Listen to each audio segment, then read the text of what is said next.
অভিযোগের বোমা ফাটালেন ছাত্রদল নেতা। ৩ দফা দাবিতে নির্বাচন কমিশন ভবনের সামনে অবস্থান কর্মসূচির মাঝেই আসিফ মাহমুদ সজীব ভুঁইয়ার বিরুদ্ধে হাজার কোটি টাকার দুর্নীতির অভিযোগ তুলেছেন ছাত্রদলের কেন্দ্রীয় সাধারণ সম্পাদক নাসির উদ্দিন। নাসিরের মতে, জুলাই আগস্টের আন্দোলনে সম্মুখ সারির যোদ্ধা হিসেবে নেতৃত্ব দিলেও ক্ষমতা পাওয়ার পর আমূল বদলে গেছেন আসিফ মাহমুদ। সাবেক এই উপদেষ্টাকে সরাসরি উদ্দেশ্য করে তিনি বলেন, জুলাই আগস্টের সম্মুখ সারির যোদ্ধা হয়ে, ছাত্র প্রতিনিধি থেকে উপদেষ্টা হয়ে আপনি হাজার হাজার কোটি টাকা দুর্নীতি করেছেন। এটা বাংলাদেশের মানুষ জানে। বক্তব্যের এক পর্যায়ে নাসির দাবি করেন, আসিফ মাহমুদের এই বিপুল অঙ্কের দুর্নীতির বিষয়টি বাংলাদেশে এখন ওপেন সিক্রেট।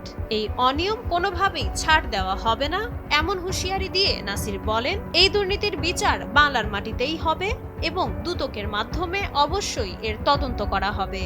এই অভিযোগ রাজনৈতিক অঙ্গনে কতটুকু উত্তাপ ছড়ায় সেটিই এখন দেখার বিষয়। মাইশা মালিহা, সময়ের আলো।